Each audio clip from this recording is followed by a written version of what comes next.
ആഹാ, എന്തൊരാശ്വാസം. ഇനി കുറച്ചു നാൾ ഇവിടെ അങ്ങ് കഴിയാം.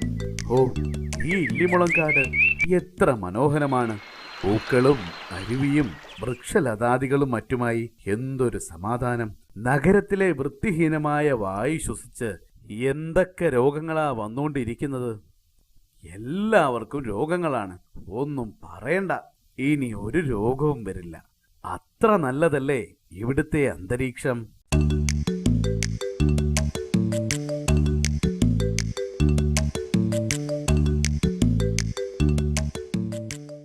അല്ല, എന്താ ജ്ഞാനിച്ചേട്ടാ ഇവിടെ? എന്താണിങ്ങനെ സ്വയം പറയുന്നത്? എന്ത് പറയാനാ സ്വർണൻ? നഗരത്തിലെ താമസം കൊണ്ട് എനിക്ക് മാറാ രോഗങ്ങൾ വന്നിരിക്കുക. അത്രയ്ക്ക് മാലിന്യങ്ങളല്ലേ മുഴുവൻ. അതുകൊണ്ട് ശുദ്ധവായു ശ്വസിച്ച് ശിഷ്ടകാലം ജീവിക്കാൻ വേണ്ടി ഓടി രക്ഷപ്പെട്ടതാ. അങ്ങനെ ഇവിടെ എത്തി. എന്തായാലും ചേട്ടൻ ചെയ്തത് വളരെ നന്നായി. നിന്റെ കൂട്ടുകാരൊക്കെ എവിടെയാണ്? അവരെയൊക്കെ കണ്ടിട്ട് കുറെ നാളായല്ലോ. അവർ കാട്ടിലെ അരുവിയിൽ വെള്ളം കുടിക്കാൻ പോയിരിക്കുകയാ. എന്നാൽ നമുക്കും അങ്ങോട്ട് പോകാം. എന്താ?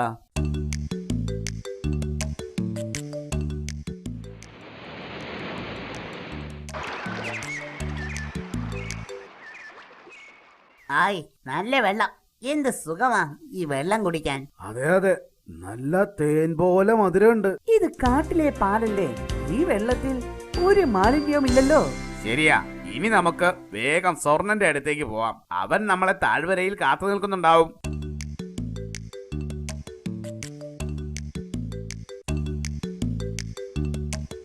നോക്കൂ, നമ്മുടെ സ്വർണ്ണ ചേട്ടന്റെ കൂടെ ആ വരുന്നത് ജ്ഞാനിച്ചേട്ടനല്ലേ?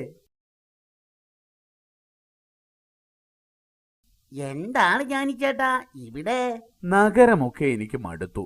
അവിടുത്തെ മാലിന്യങ്ങൾക്കിടയിൽ ജീവിച്ച് രോഗം പിടിപെട്ടു. ഇനിയും അവിടെ കിടന്ന് നരകയാതന അനുഭവിക്കാൻ വയ്യ. അതുകൊണ്ട് ഇങ്ങോട്ട് വന്നതാ. അപ്പോഴാണ് സ്വർണ്ണനെ കാണുന്നത്.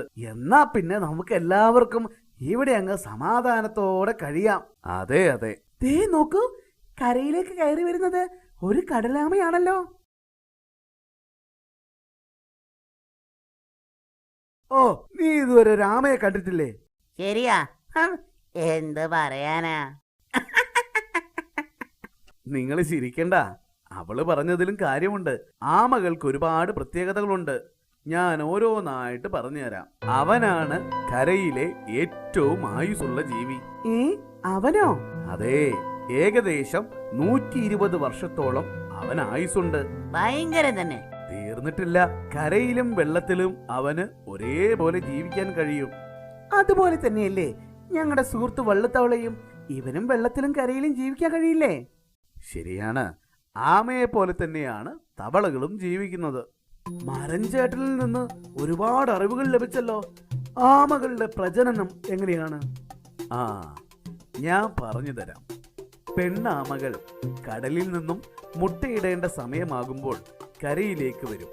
പിന്നീട് കരയിലെ പൂഴിയിൽ മുട്ടയിടും. പിന്നെ അതിനു മുകളിൽ പൂഴി കൊണ്ട് മൂടുകയും ചെയ്യുന്നു. ശേഷം അവ തിരിച്ച് കടലിലേക്ക് പോകുന്നു. കുറച്ചു ദിവസങ്ങൾ കഴിയുമ്പോൾ ഈ മുട്ട വിരിയുകയും പിന്നീട് വിരിഞ്ഞ കുഞ്ഞാമകൾ തനിയെ കടലിലേക്ക് പോവുകയും ചെയ്യുന്നു. ഹോ, അത്ഭുതം തന്നെ. പ്രകൃതിയുടെ ഓരോ മായാവിലാസങ്ങളെ. നമുക്കിന്ന് ഒരുപാട് അറിവ് കിട്ടിയല്ലേ? ഇനി ഞങ്ങൾക്ക് മറ്റുള്ള ജീവികളുടെ പ്രത്യേകതയെക്കുറിച്ചും അറിയണമെന്നുണ്ട്. ഞാൻ ഓരോന്നും പറഞ്ഞു തരാം. ഇന്ന് നേരം ഏറെ വൈകിയിരിക്കുന്നു.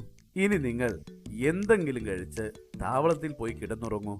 ശേഷം നാളെ ഈ കാട്ടിലെ മറ്റു കാഴ്ചകൾ കാണാം.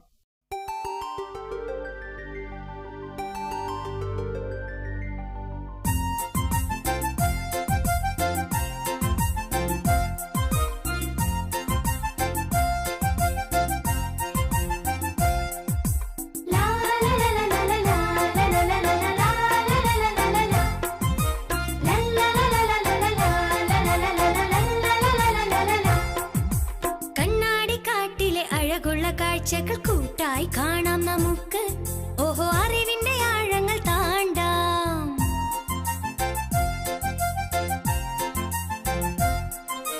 കണ്ണാടിക്കാട്ടിലെ അഴകുള്ള കാഴ്ചകൾ കൂട്ടായി കാണാം നമുക്ക്. ഓഹോ, അറിവിന്റെ ആഴങ്ങൾ താണ്ടാം. വിടരുന്ന പൂവിലെ സ്വാതരും തേനുകൾ ഒന്നായി നുണയാം നമുക്ക്.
ശങ്കു, ഇവിടെ നിന്ന് താഴോട്ട് നോക്കൂ.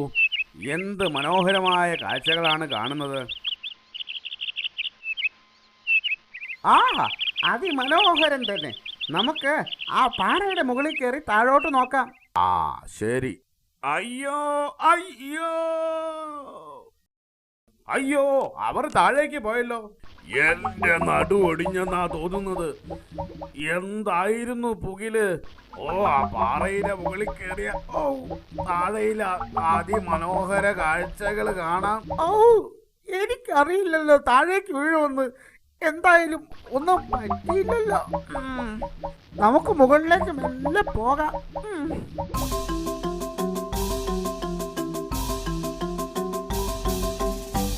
നിങ്ങളെ സൗന്ദര്യം ആസ്വദിച്ചതല്ലേ, ഇപ്പോഴെന്തായി? എനിക്കാണെങ്കിൽ വിശന്നിട്ട് വയ്യ. ഇപ്പൊ നായാട്ടിനായി കാട്ടിലിറങ്ങിയ ഒന്നും കിട്ടാതായിരിക്കുന്നു. ശരിയാ, ഇപ്പൊ മനുഷ്യന്മാരുടെ വേട്ടയാടൽ മൂലം ഒന്നും കിട്ടാതായിരിക്കുന്നു. പണ്ടാണെങ്കിൽ ഒരു മുയലിനെയും മാനിനെയും കിട്ടാൻ ഈ താഴ്വരയിലെ നദിക്കരയിലൂടെ ഒന്ന് നടന്നാ മതിയായിരുന്നു. ഇപ്പൊ ഒരു മാനിനെ കണ്ടിട്ട് നാളേറെയായി. എനിക്ക് വിശപ്പ് കൂടിക്കൂടി വരുന്നു. വാ, നമുക്ക് താഴ്വരയിലൂടെ ഒന്ന് നടന്നു നോക്കാം. കുറെ കാഴ്ചകൾ കാണാം.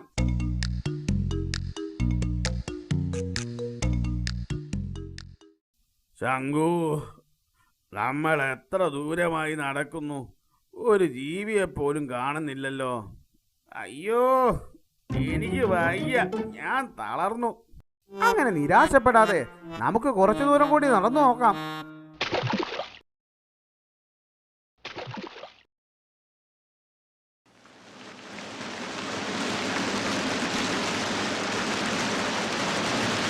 എന്താ ഈ മഴ ചോരുന്ന ലക്ഷണമില്ലല്ലോ. ശരിയാ, സ്വർണം ചേട്ട താഴ്വരയിൽ കാത്തു നിൽക്കുന്നുണ്ടാവില്ലേ? നമുക്ക് മഴ കുറയുന്നവരെ കാത്തിരിക്കാം.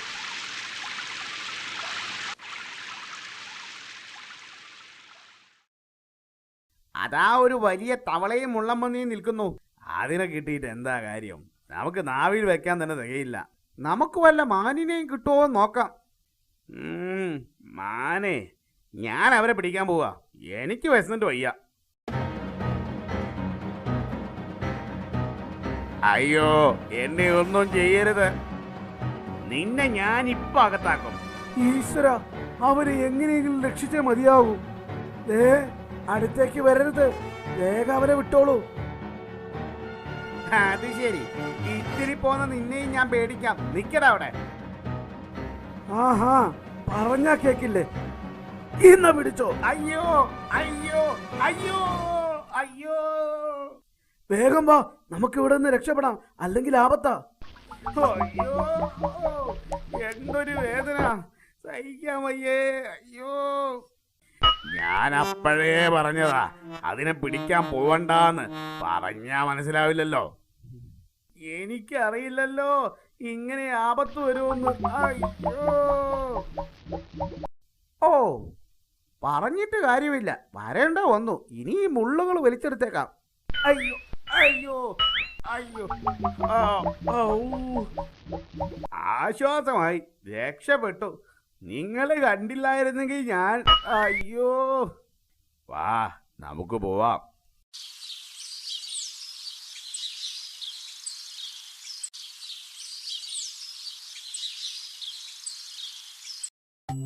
എന്തായാലും അവന്റെ മുള്ള് ഭയങ്കര വിഷമയമാണ്. ശരിയാ, അവന്റെ കഴിവ് അപാരം തന്നെ. മുള്ളംപന്നിയുടെ ഏറ്റവും വലിയ കഴിവാണത്. അതിനെ ശത്രുക്കൾ ആക്രമിക്കാൻ വന്ന അതിന്റെ ശരീരത്തിൽ വളർന്നു നിൽക്കുന്ന മുള്ളുകൾ ശത്രുവിന് നേരെ തൊടുത്തുവിടാനുള്ള കഴിവുണ്ട്. ഹോ, അത്ഭുതം തന്നെ. മുള്ളംപന്നിയുടെ മറ്റു കാര്യങ്ങൾ എന്തൊക്കെയാണ്? പറഞ്ഞു തരാം. മുള്ളംപന്നികൾ സ്വയം ഉണ്ടാക്കുന്ന കുഴികളിലാണ് വസിക്കുന്നത്. അവയ്ക്ക് നന്നായി വെള്ളത്തിലൂടെ നീന്താൻ കഴിയുന്നതാണ്. കൂടാതെ അവയുടെ ശരീരത്തിൽ 30,000-ഓളം മുള്ളുകളുണ്ട്. ഈ മുള്ളുകളുടെയൊക്കെ അകം പൊള്ളയാണ്. അല്ല, ഞാൻ ചിന്തിക്കുകയാ, ദൈവം അത്തരം കഴിവുകൾ നമുക്ക് തന്നില്ലല്ലോ. അങ്ങനെയാണെങ്കിൽ നിരാശപ്പെടാതെ, പ്രകൃതി ഓരോ ജീവികൾക്കും ഓരോ കഴിവുകൾ നൽകിയിട്ടുണ്ട്. അതതിൻ്റെ ആവാസ വ്യവസ്ഥയ്ക്കും ജീവിത രീതിക്കും അനുസരിച്ചായിരിക്കും. നിങ്ങൾ നിന്ന് പുരാണം പറഞ്ഞോളൂ, ഞാൻ വിശന്ന് ചാവുകയാ. വിട്ടു വാ, നമുക്ക് ഈ കാടൊക്കെ ഒന്ന് അരിച്ചു പെറുക്കാം, വല്ലതും കിട്ടാതിരിക്കില്ല. ശരി ശരി വാ.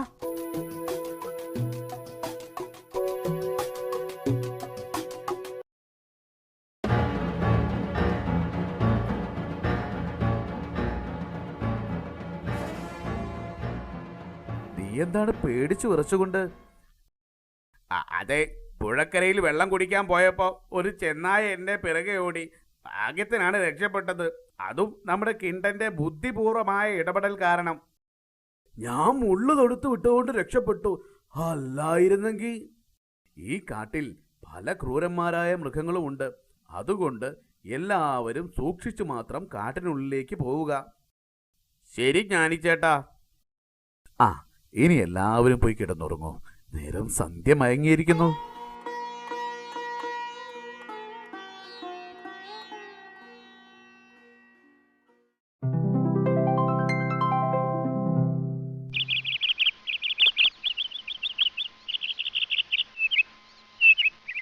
ആ, മഴയൊക്കെ പോയിരിക്കുന്നു.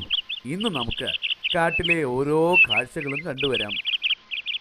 ശരിയാ, വഴിയിലെ ചതുപ്പിൽ നിന്ന് നല്ല മീനുകളെയും കഴിക്കാം. വരൂ, സമയം വൈകിക്കണ്ട, വേഗം പോവാം. ആ, എന്നാ ശരി.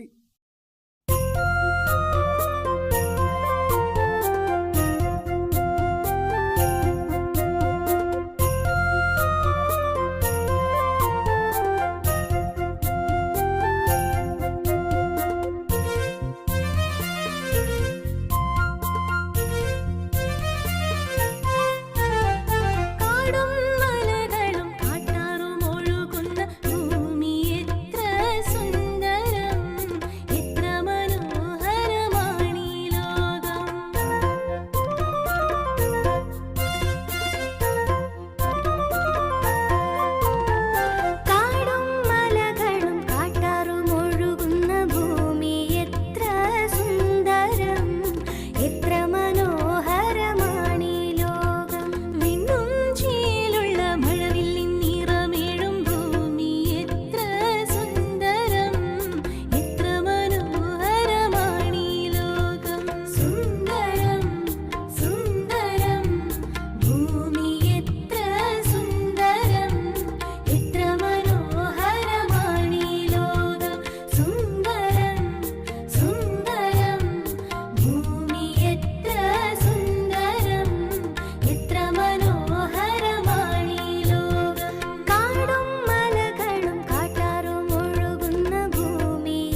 അത് കണ്ടോ?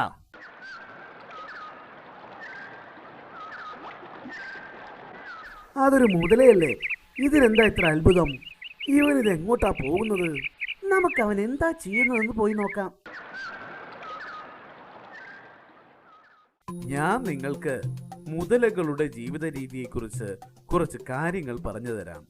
അത് അവൾ കരയിൽ മുട്ടയിടാൻ വന്നതാ. മുതലകൾ നദിക്കരയിലെ പൂഴിയിലാണ് മുട്ടയിടാറ്. പിന്നീട് അവർ സ്വയം മുട്ടയുടെ മുകളിൽ പൂഴിയെടുത്ത് മൂടുന്നു. പിന്നെ അവ തിരിച്ചു വെള്ളത്തിലേക്ക് പോകുന്നു. കൂടാതെ കരയിലും വെള്ളത്തിലും ഒരേപോലെ ജീവിക്കാൻ കഴിയുന്ന മുതലകളും ചീങ്കണ്ണികളും ഒരേ വർഗത്തിൽപ്പെടുന്നു. മുതലകളുടെ വാലുകളാണ് അവരെ വെള്ളത്തിന് മുകളിലൂടെ വേഗത്തിൽ സഞ്ചരിക്കാൻ സഹായിക്കുന്നത്. കൂടാതെ രാത്രിയിലും പകലും കാഴ്ചശക്തിയുള്ള ജീവികളാണ് മുതലകൾ. രാത്രിയിൽ അതിൻ്റെ കണ്ണുകൾ ചുവപ്പ് നിറത്തിൽ പ്രതിഫലിക്കുന്നു. ഓ, ഒരുപാട് കാര്യങ്ങൾ അറിയാൻ കഴിഞ്ഞു. മുതലകൾ വലിയ അക്രമകാരികളല്ലേ? ശരിയാണ്, അവ വളരെ അക്രമകാരികളാണ്. ഈ മുതലകളുടെ പൂർവികർ ദിനോസറിന്റെ കാലത്തുണ്ട്. മറ്റൊരു പ്രധാന കാര്യം അതിൻ്റെ കുഞ്ഞുങ്ങളെക്കുറിച്ചാണ്. കുഞ്ഞുങ്ങൾ ആണോ പെണ്ണോ എന്ന് നിശ്ചയിക്കുന്നത് മുട്ടകൾക്ക് ലഭിക്കുന്ന ഊഷ്മാവിനെ ആശ്രയിച്ചിരിക്കും. അതുപ്രകാരം ഒരേ സമയം ഒരു ഗ്രൂപ്പ് മുട്ടയിലെ കുഞ്ഞുങ്ങൾ മുഴുവൻ പെണ്ണോ അല്ലെങ്കിൽ ആണോ ആയിരിക്കും. അത്ഭുതം തന്നെ. ജ്ഞാനിച്ചേട്ടന്റെ അറിവ് ഞാൻ സമ്മതിച്ചിരിക്കുന്നു. ഇതിന് വലിയ അറിവ് വേണമെന്നൊന്നുമില്ല. എനിക്ക് വയസ്സ് കുറച്ചായില്ലേ. പിന്നെ ഞാൻ നിരീക്ഷണത്തിൽ നിന്നും മനസ്സിലാക്കിയതാണ്. എന്തായാലും മുതലകളെ കുറിച്ച് ഒരുപാട് കാര്യങ്ങൾ അറിഞ്ഞു. പിന്നെ ഇവിടെ കുറേ സമയമായില്ലേ. ഇനി നമുക്ക് മറ്റൊരു സ്ഥലത്തേക്ക് പോവാം.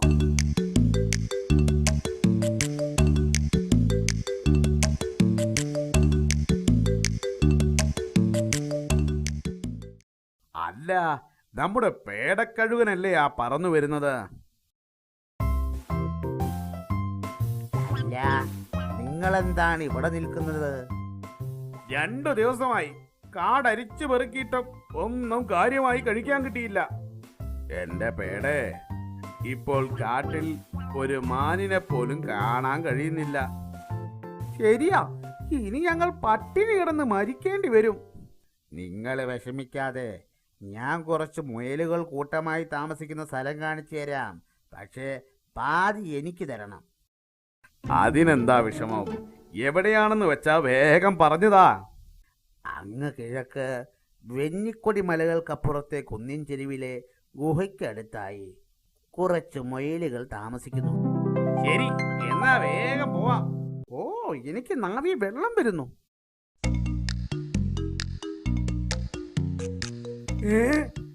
അതൊരു ജിറാഫ് അല്ലേ? ശരിയാണ്, അവനാണ് കരയിലെ ഏറ്റവും ഉയരം കൂടിയ ജീവി. അവന്റെ നീണ്ട കഴുത്ത് കണ്ടില്ലേ? ജനിക്കുമ്പോൾ തന്നെ അതിന്റെ കുട്ടിയുടെ ഉയരം 6 അടി ഉണ്ടാവുന്നതാണ്. അതിന്റെ നാവിന്റെ നീളം 27 ഇഞ്ചോളം വരും. ഓ, അവന്റെ കഴുത്തിനെന്താ നീളം! അതെ അതെ, അവർ ഉറക്കം കുറഞ്ഞ ജീവികളിൽ ഒന്നാണ്. ദിവസത്തിൽ അരമണിക്കൂർ മാത്രമേ ഉറങ്ങൂ. കൂടാതെ അവയ്ക്ക് നിന്നുറങ്ങാനുള്ള കഴിവുമുണ്ട്. പിന്നെ അതിന്റെ ആയുസ് 20-25 വർഷത്തോളം വരും. കൂടാതെ കൂട്ടം കൂട്ടമായാണ് അവർ ജീവിക്കുന്നത്. അവരുടെ ജീവിതകഥ അറിയുമ്പോൾ അത്ഭുതം തോന്നുന്നു. ഈ ലോകം മുഴുവൻ അത്ഭുതങ്ങൾ നിറഞ്ഞതാണ്. മനസ്സിലായോ? ഇനി നമുക്ക് മറ്റൊരു സ്ഥലത്തേക്ക് പോവാം.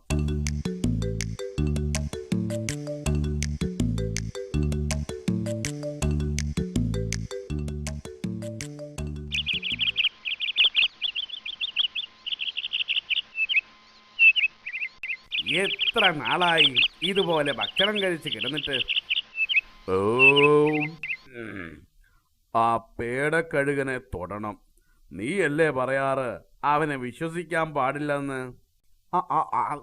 അത് പിന്നെ ആ സമയത്ത് അങ്ങനെ തോന്നിയത് കൊണ്ടല്ലേ?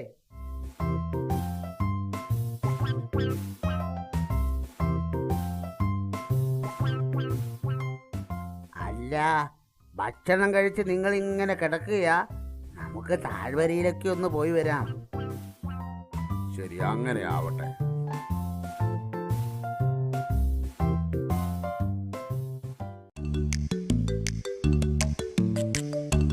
ഈ ഇല്ലിമുളം കാട്ടിലൂടെ നടക്കാൻ എന്ത് സുഖം!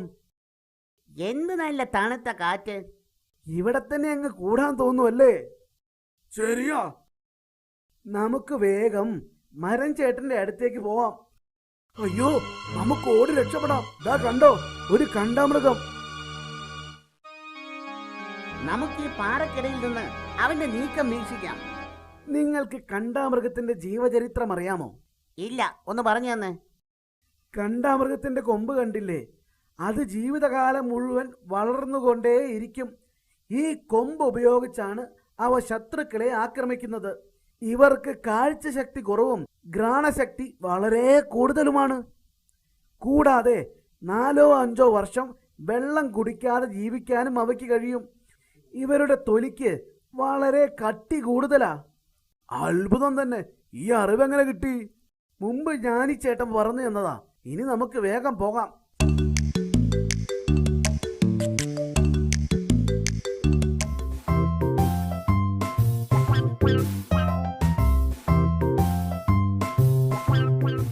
നോക്കൂ, അതാ ഒരു കങ്കാരു. ശരിയാ, കങ്കാരു എങ്കിൽ കങ്കാരു ഇന്ന് കുശാലായി. വേഗം നമുക്ക് അവനെ ഓടിച്ചു പിടിക്കാം. അയ്യോ, എന്നെ ഒന്നും ചെയ്യലേ.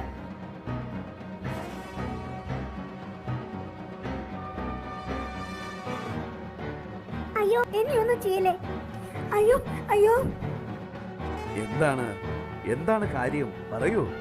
എന്നെ പിടിക്കാനായി വെറുതെ കുറച്ച് ക്രൂരന്മാരായ മൃഗങ്ങൾ വരുന്നുണ്ട്. ഓ, കയ്യിൽ നിന്ന് അവൻ രക്ഷപ്പെട്ടു. കണ്ടില്ലേ, അവൾ ആ മൃഗങ്ങളുടെ ഇടയിലേക്ക് രക്ഷപ്പെട്ടു. അതിനെന്താ, നമുക്ക് അവരെ ആക്രമിച്ച് കീഴ്പ്പെടുത്താം. നമ്മുടെ കൂടെ കടുവച്ചേട്ടനുണ്ടല്ലോ. ആ, അത് വേണ്ട. നിങ്ങൾ അവിടെ ഒരു ആനയെ കണ്ടില്ലേ? അവനെ നേരിടാൻ എനിക്ക് അല്പം പ്രയാസമുണ്ട്. നമുക്ക് തിരിച്ചു പോവാം. എന്റെ മണിയൻ ചേട്ടാ, ഇങ്ങനെ പേടിക്കരുത്. ചേട്ടനെ നോക്കിയിട്ട് കാര്യമില്ല, നമുക്ക് വേഗം അവരെ ആക്രമിക്കാം. എന്താണ് നിങ്ങൾക്ക് എന്താണ് വേണ്ടത്? ജീവൻ വേണമെങ്കിൽ വേഗം തിരിച്ചു പോവാ. ഇവൻ ഞങ്ങളുടെ കൂട്ടുകാരനാ. ഇവനെ തുടരുത്. ഞങ്ങൾക്ക് നിങ്ങളെ നിഷ്പ്രയാസം കീഴടക്കാനാവോ? വേഗം സ്ഥലം വിട്ടോ, അതാ നല്ലത്. അതെ, പറഞ്ഞേ കേട്ടില്ലേ, വേഗം കീഴടങ്ങാൻ. നിങ്ങൾക്ക് പറഞ്ഞോ മനസ്സിലാവില്ലേ? അയ്യോ അയ്യോ അയ്യോ അയ്യോ അയ്യോ. നിങ്ങളോട് പറഞ്ഞതല്ലേ അങ്ങോട്ട് പോവണ്ടെന്ന്. അയ്യോ അയ്യോ അയ്യോ, വേദന സഹിക്കാൻ വയ്യ. അയ്യോ, വേണ്ടാത്തത് തോന്നിപ്പോയല്ലോ. നിങ്ങളെന്നെ രക്ഷിച്ചു. ഈ ഉപകാരം ഞാൻ ഒരിക്കലും മറക്കില്ല. ഒരു സുഹൃത്തിനെ ആപത്തിൽ നിന്നും രക്ഷിക്കുക എന്നത് ഞങ്ങളുടെ കടമയാണ്. ശരി, എന്നാൽ ഞാൻ പോട്ടെ. എന്നെ എന്റെ സഹോദരന്മാർ തിരക്കുന്നുണ്ടാവും. സൂക്ഷിച്ചു വേണം പോവാൻ. ശരി. ആ പോയ നമ്മുടെ സുഹൃത്ത് കങ്കാരുവിനുമുണ്ട് കുറെ പ്രത്യേകതകൾ. അവ എന്തൊക്കെയാണെന്ന് ഞാൻ പറഞ്ഞു തരാം. എനിക്ക് ആ പ്രത്യേകത അറിയാൻ തിടുക്കമാവുന്നു. അവ എന്തൊക്കെയാണ്? ശരീരത്തിൽ സഞ്ചിയുള്ള മൃഗങ്ങളിലൊന്നാണ് കങ്കാരു. പക്ഷേ അതിന്റെ പെൺവർഗത്തിന് മാത്രമാണ് സഞ്ചിയുള്ളത്. സഞ്ചിയോ? അത് അത്ഭുതം തന്നെയല്ലേ? കൂടാതെ പ്രസവിക്കുമ്പോൾ അതിന്റെ കുഞ്ഞ് വളരെ ചെറുതായിരിക്കും. പിന്നെ ആ കുഞ്ഞുങ്ങൾ സ്വയം തന്നെ അതിന്റെ അമ്മയുടെ സഞ്ചിയിലേക്ക് കയറുകയും അവിടെ 9 മാസത്തോളം കഴിയുകയും ചെയ്യും.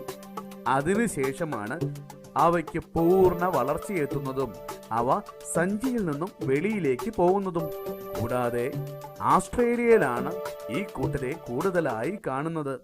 അതുപോലെ തന്നെ ആ ക്രൂരൻ കഴുതപ്പുലിക്കും എന്തെങ്കിലും പ്രത്യേകതയുണ്ടോ? ഉണ്ടല്ലോ. അവയുടെ മുൻകാലുകൾക്ക് പിൻകാലുകളേക്കാൾ നീളമുണ്ട്. കൂടാതെ അതിന്റെ ശബ്ദത്തിന് മനുഷ്യന്റെ ചിരിയുമായി സാമ്യമുണ്ട്. പെൺവർഗമാണ് അവയുടെ കൂട്ടത്തെ നയിക്കുന്നത്. അവയുടെ ആയുസ് ഏകദേശം 25 വർഷമാണ്. ഓ, ഒരുപാട് കാര്യങ്ങൾ ജ്ഞാനി ചേട്ടനിൽ നിന്നും മനസ്സിലാക്കാൻ കഴിഞ്ഞു. ശരിയാ. എന്തായാലും ഒരു വലിയ ആപത്തിൽ നിന്നും നമ്മുടെ കൂട്ടുകാരൻ ഹിംബനാന നമ്മളെ രക്ഷിച്ചു. നമുക്ക് ഒന്നിച്ച് സന്തോഷത്തോടെ ഇവിടെ ജീവിക്കാം. അതെ, നമുക്കൊറ്റക്കെട്ടായി സഹവർത്തിത്വത്തോടെ ഈ ഇല്ലിമുളം കാട്ടിൽ കഴിയാം. ഇന്ന് നമുക്ക് താവളത്തിൽ പോയി വിശ്രമിക്കാം.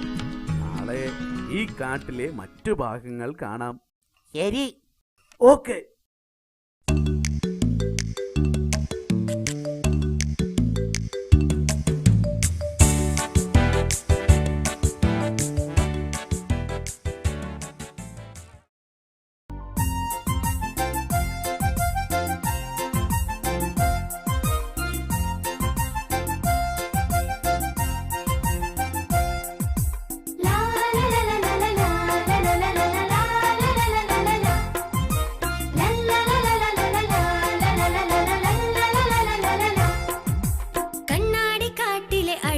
കാഴ്ചകൾ കൂട്ടായി കാണാം നമുക്ക്.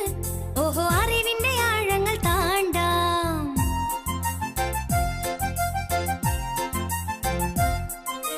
കണ്ണാടിക്കാട്ടിലെ അഴകുള്ള കാഴ്ചകൾ കൂട്ടായി കാണാം നമുക്ക്. ഓഹോ, അറിവിന്റെ ആഴങ്ങൾ താണ്ടാം. വിടരുന്ന പൂവിലെ സ്വാതരും തേനുകൾ ഒന്നായി നുണയാം നമുക്ക്. ഓഹോ, വിണ്ണിൻ മാറിൽ ശയിക്കാം. വിടരുന്ന പൂവിലെ സ്വാതരും തേനുകൾ ഒന്നായി നുണയാം നമുക്ക്. ഓഹോ, വിണ്ണിൻ മാറിൽ ശയിക്കാം. ലാ ലാ ലാ ലാ ലാ ലാ ലാ ലാ ലാ ലാ ലാ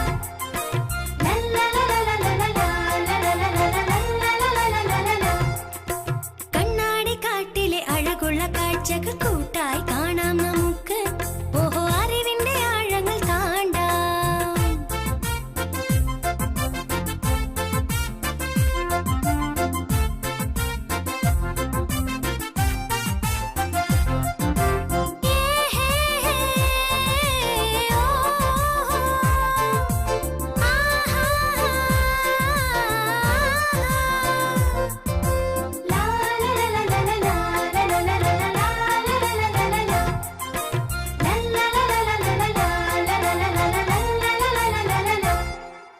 കാടിന്റെ ഉള്ളിലെ ഓരോ നേരവും അറിവിന്റെ വാതിൽ ഒന്നായി തുറന്നും. അറിവിന്റെ വാതിൽ ഒന്നായി തുറന്നും.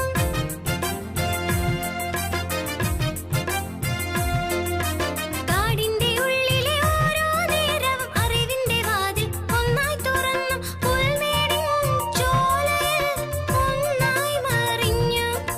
കലമാനിൻ കൂട്ടത്തിൽ ഒന്നായി നടന്നു. പുൽമേടിൻ ചോലയിൽ ഒന്നായി മറിഞ്ഞു. കലമാനിൻ കൂട്ടത്തിൽ ഒന്നായി നടന്നു. മോഹത്തിൻ ചെപ്പുകൾ ഒന്നായി തുറക്കാം. മോഹത്തിൻ ചെപ്പുകൾ ഒന്നായി തുറക്കാം. ലാ ലാ ലാ ലാ ലാ ലാ ലാ ലാ ലാ ലാ ലാ